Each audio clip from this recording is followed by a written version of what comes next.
Microfinance takeover সম্পর্কে আমি এই ভিডিওটা আজকে বানাচ্ছি। টেকওভার বলতে পুরনো কোম্পানি অন্য কেউ কিনছে। তো পুরনো কোম্পানি কেনার ক্ষেত্রে অনেকের কাছে ধারণা খুব কম, তাই জন্যই আমি ভিডিওটা করছি। স্পেশালি আমি সাধারণত সবসময় ভিডিও করে যাই এরকম ব্যাপার নয়। ভিডিওটা শুধুমাত্র করি আমার কাছে কী ধরনের ফোন আসছে, মানুষের চাহিদাটা কীরকম, তার ওপরে আমি ভিডিও করি। যেমন এখন একটা খুব ট্রেন্ড চলছে যে পুরনো কোম্পানি কেনার, মানে পুরনো এনবিএফসি হোক, এনবিএফসি এমএফআই হোক, এবং মাইক্রোফিন্যান্স কোম্পানি হোক। মাইক্রোফিন্যান্স কোম্পানি আর এনবিএফসি এমএফআই একই। তো এই যে কোম্পানি সেকেন্ড হ্যান্ড মানে ব্যবহার করা কোম্পানি কিনছে, তার সম্পর্কে অনেকের কাছেই অনেক ধারণাটা কম। তো এই ধারণা দেবার জন্যেই যে কি একটা কোম্পানি কিনতে গেলে কি কি জিনিসের প্রয়োজন, কি করতে হয়, কি করলে তবে এই কোম্পানিটা কিনতে পারবেন, সেই সম্পর্কেই আজকে এই ভিডিওটা। আমার নাম অভিজিৎ চৌধুরী, আমার কোম্পানির নাম হচ্ছে স্মৃতিকণা বিজনেস সলিউশন। আমি অ্যাসোসিয়েট অফ দ্য ফিনান্সিয়াল। যে কোনো রকমের দরকার পড়লে আমাকে আপনারা ফোন করতে পারেন। এবং সেকশন 8 মাইক্রোফিন্যান্স কোম্পানির রেজিস্ট্রেশন, মাইক্রোফিন্যান্স কোম্পানির রেজিস্ট্রেশন, এনবিএফসি এমএফআই কোনো কোম্পানির রেজিস্ট্রেশন করতে হলে আমাকে আপনারা ফোন করতে পারেন আমার এই নাম্বারটায়। আমার নাম্বার হলো 9830254434। আর একটা কথা, ভিডিওটা কিন্তু পুরো দেখবেন, যাদের দরকার তাদের জন্যে বলছি, ঠিক আছে? স্কিপ করে গেলে কিন্তু বুঝতে পারবেন না। আর চ্যানেলটা যদি ভালো লাগে তাহলে চ্যানেলটিকে সাবস্ক্রাইব করে দেবেন আর বেল আইকনটিকে প্রেস করে দেবেন। তো চলুন শুরু করা যাক আমার নতুন ভিডিও। টেক ওভার প্রসেসটা একে একে বলছি। Number 1, board resolution. আচ্ছা, বোর্ড রেজুলেশন মধ্যে কি থাকবে? ক্রেতা ও বিক্রেতা, যে বেচবে এবং যে কিনবে, তার ভেতর বোর্ড মিটিং হবে। সেই মিটিং এ সিদ্ধান্ত হবে যে টেক ওভার করার সম্মতি দেয়া হলো। ক্রেতা বিক্রেতা দুজনের ভেতর একটা বোর্ড মিটিং হবে। সেই মিটিং এ সিদ্ধান্ত হবে যে টেক ওভার করার সম্মতি, ডিউ ডিলিজেন্সি করার অনুমতি দেবে, আর আরবিআই এর সাথে যোগাযোগ করার অধিকার দেওয়া হবে। 2 নম্বর পয়েন্ট, এমওইউ হবে। এমওইউ মানে কি? এমওএ নয় কিন্তু, এমওইউ মানে হচ্ছে মেমোরান্ডাম অফ আন্ডারস্ট্যান্ডিং। তাতে সাইন হবে, দুই পক্ষের সাইন হবে। এই মৌতে অ্যাডভান্স কত টাকা মানি মানে টাকা দেওয়া হচ্ছে টোকেন মানি হিসেবে সেটা লেখা থাকবে।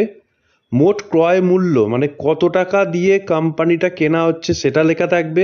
শেয়ার ট্রান্সফার শর্ত থাকবে মৌতে। এটা হলো এই ডিউ ডিলিজেন্স। এটাতে যে ঠিক আছে কি ভুল আছে সেটা সম্পূর্ণরূপে করবে। ফিনান্সিয়াল স্টেটমেন্ট পরীক্ষা করবে, লোন পোর্টফোলিও ঠিক আছে কিনা সেটা দেখবে, আরবিআই কমপ্লায়েন্সেস মেনে চলেছে কিনা সেটা দেখবে। কোনো মামলা মানে কেস, কোনো কোর্ট কেস, কোনো বকেয়া বাকি কিছু কোথাও আছে কি সেটা দেখবে। কোনো কোম্পানি থেকে কিছু কিনেছে অথচ সেই কেনার টাকা পেমেন্ট করেনি সেটা দেখবে। এনপিএ বা ঝুঁকি লোন আছে কিনা। এনপিএ বা ঝুঁকি লোন মানে লোন দিয়েছে, সেই লোনের টাকা পায়নি, অনেক বেশি হয়ে গেছে, সেই লোন আছে কিনা সেটা দেখবে। 4 নম্বর পয়েন্টে আসছি, আরবিআই অ্যাপ্রুভাল লাগবে। মানে আরবিআই অনুমতি ছাড়া কিন্তু আপনি এই মানে মাইক্রোফিন্যান্স কোম্পানি হোক, এনবিএফসি এমএফআই হোক কিনতে পারবেন না। আমি যেগুলো বললাম সেগুলো করতেই হবে। এছাড়া আরও করতে হবে যেগুলো, সেগুলো হলো ম্যানেজমেন্টের 30%-এর বেশি বদল যদি নিয়োগ করেন, মানে কোম্পানি যদি টোটাল চেঞ্জ হয়, তাহলে আরবিআইতে জমা করতে হবে ডকুমেন্ট এবং আবেদন করতে হবে, অনুমতি নিতে হবে। মৌ কপিটা আবার মৌ মানে কি, মেমোরান্ডাম অফ আন্ডারস্ট্যান্ডিং, সেটা জমা করতে হবে। নতুন ডাইরেক্টর যারা হচ্ছে তাদের বিস্তারিতভাবে সেই নতুন ডাইরেক্টরদের ডিটেলস দিতে হবে। ডিটেলসের ভেতরে কি পড়ে? সিভিল করতে হবে, ডাইরেক্টরদের কোয়ালিফিকেশন মিনিমাম গ্র্যাজুয়েট হতে হবে, ডাইরেক্টর যারা আইনি প্রক্রিয়ায় কোনোদিন জড়িয়ে আছে থাকলে হবে না। এই কোম্পানির ভেতর একজন লাগবে ব্যাংকের সাথে 5 বছরের অধিক যুক্ত ছিল।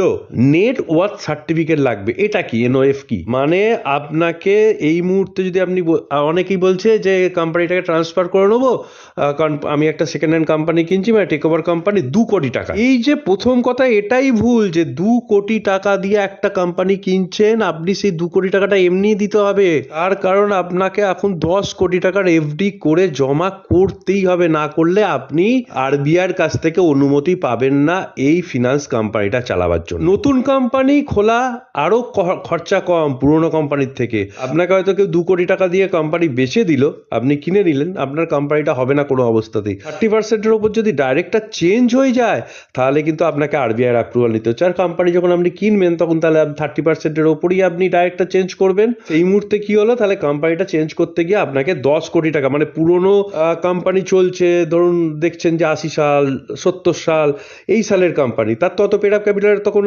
আরবিআই রুলস ছিল না।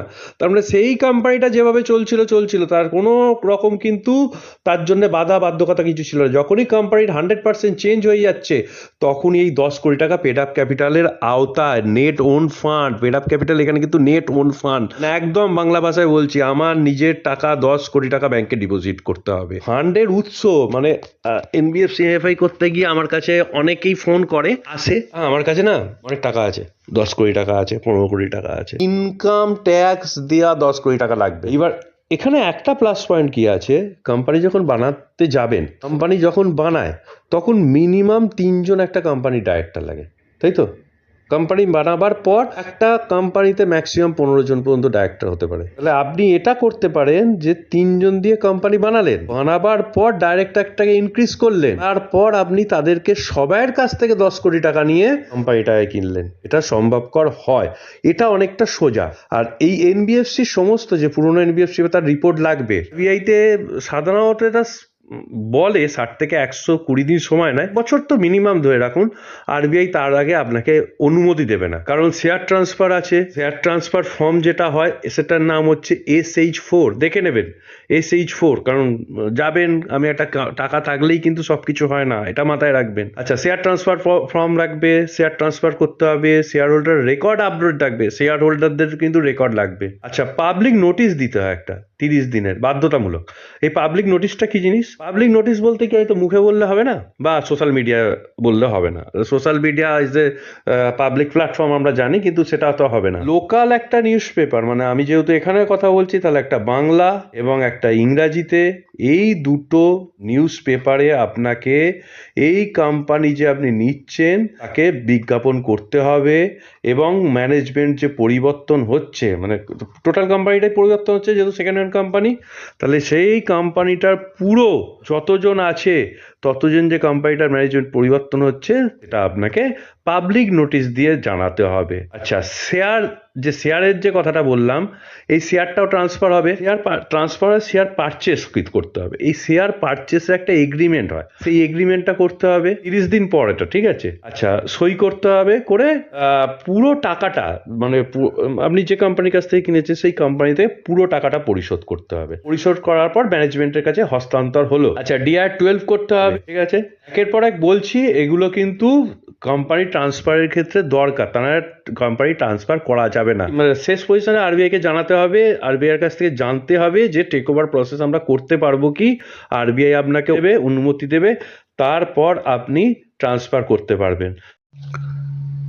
এইভাবে কোম্পানি ট্রান্সফার প্রক্রিয়া সম্পূর্ণ হলো বা কোম্পানিটা টেক ওভার হলো। আচ্ছা, আমার নাম অভিজিৎ চৌধুরী, এর আগেই বলেছি, যদি কোনো রকম এই ব্যাপারে সাহায্যের দরকার পড়ে তাহলে আমাকে ফোন করতে পারেন। আমার মোবাইল নাম্বার হলো 9830254434, আর আমার কোম্পানির নাম হচ্ছে Smritikona business solution. Section 8 microfinance company এবং যে কোনো ফিনান্স কোম্পানি তৈরির জন্য আমাকে ফোন করতে পারেন। নমস্কার, ভালো থাকবেন।